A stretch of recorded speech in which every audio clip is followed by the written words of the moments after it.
আসসালামু আলাইকুম। পরম করুণাময় মহান আল্লাহর নামে শুরু করছি, যিনি অসীম দয়ালু, ক্ষমাশীল এবং বিচার দিনের মালিক। আজ পর্যন্ত শীতের সকালে দেশ এবং দেশের বাইরে থেকে যারা আমার ভিডিও এবং আমাকে দেখছেন, সবার প্রতি রইল আমার অকৃত্রিম ভালোবাসা, শ্রদ্ধা এবং সম্মান। আজকে আমরা এসেছি বগুড়া জেলার শিবগঞ্জ থানার শঙ্করপুর হিন্দু ধর্মাবলম্বী পালপাড়া গ্রামে। আমরা জানি বেশ কিছুদিন হলো ভারতে বাংলাদেশের হিন্দু সম্প্রদায়কে নিয়ে বিভিন্ন গুজব রচনা করছেন। তারা বাংলাদেশে হিন্দু মুসলমানের মধ্যে একটি সংঘাত বাঁধানোর জন্য তাদের মিডিয়া কাজ করছেন।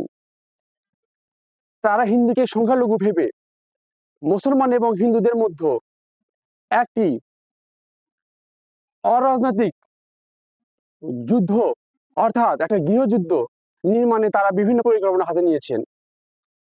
তারা আমাদের দেশে হিন্দু, মুসলমান, খ্রিস্টান, বৌদ্ধ এই সম্প্রীতির একটি দেশকে তারা বিভক্ত করার জন্য বিভিন্ন পরিকল্পনা হাতে নিয়েছেন। আজ আমরা সেই হিন্দু সম্প্রদায়, যাদেরকে আমরা সংখ্যালঘু বলি, তাদের সাথে আমরা আলোচনা করব যে আসলে বাংলাদেশের হিন্দু সম্প্রদায়ের লোকেরা কেমন আছেন। ভারতের যে মিডিয়াগুলো যে প্রোপাগান্ডা শুরু করেছে, তাদের জন্য এটা একটা মেসেজ হয়ে থাকবে। হিন্দুরা তারা সবসময় মনে করেন তারা সংখ্যালঘু নয়, তারা বাংলাদেশের জন্ম তাদের, তারা বাংলাদেশি, এটাই তাদের পরিচয়, সংখ্যালঘু কোনো পরিচয় নয়।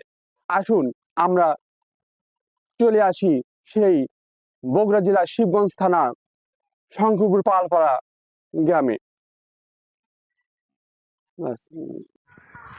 এগুলো সব মুসলমানদের বাড়ি।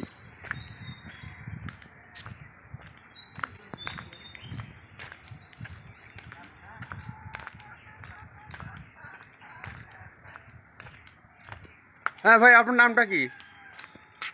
লজমান ভাই। আচ্ছা, আপনার বাড়ির পাশেই কালী মন্দির। হ্যাঁ আছে। এখানে আশেপাশে তো কোনো মানে হিন্দুর বাড়ি নাই? না। আচ্ছা, অনুষ্ঠানে আপনারা কি সাহায্য সহযোগিতা করেন? না না, এমনি এই মন্দিরের দেখাশোনার ব্যাপারে? না এমনি কিছু ওরা করিচ্ছে, আমরা বুঝতে। আচ্ছা, এখানে কোনো মুসলমানরা তো কোনো হামলা করে না? না না, তাদের সাথে তো কোনো আমাদের মানে মুসলমানের এবং হিন্দুত্ব কোনো রেষারেষি নাই? না। আচ্ছা দেখেন বন্ধুরা, আচ্ছা ধন্যবাদ। দেখেন চতুর্পাশে মুসলমানদের বাড়ি, কিন্তু তারপরও কত সুরক্ষিত এই কালী মন্দির, যেখানে মুসলমানরা দেখাশোনা করে রাখে।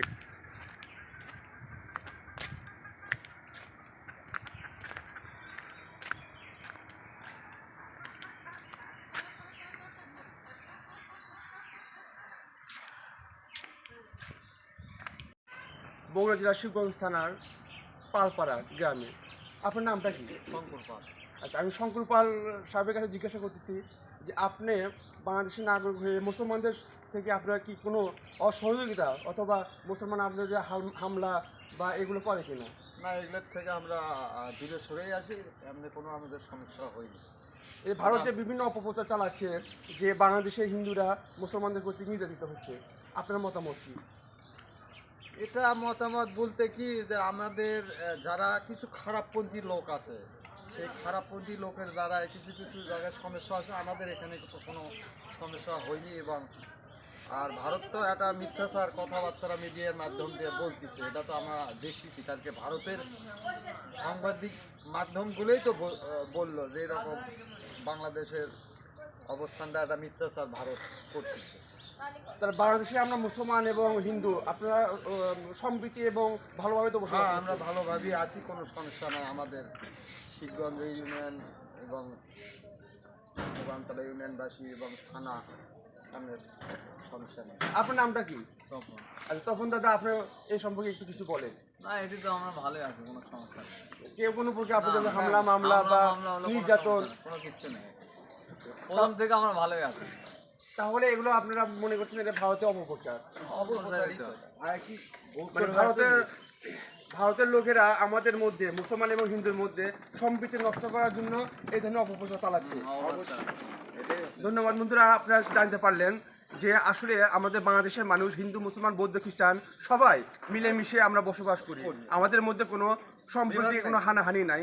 আমরা একে অপরের বিভিন্ন অনুষ্ঠানে আমরা যখন আসি এবং আমরা একে অপরকে সাহায্য সহযোগিতা করি। আমাদের মধ্যে কোনো ভেদাভেদ, কোনো ভুল বোঝাবুঝি নাই, কারণ আমরা কোনো সাম্প্রদায়িক ভালোবাসি না বা আমরা পছন্দ করি না।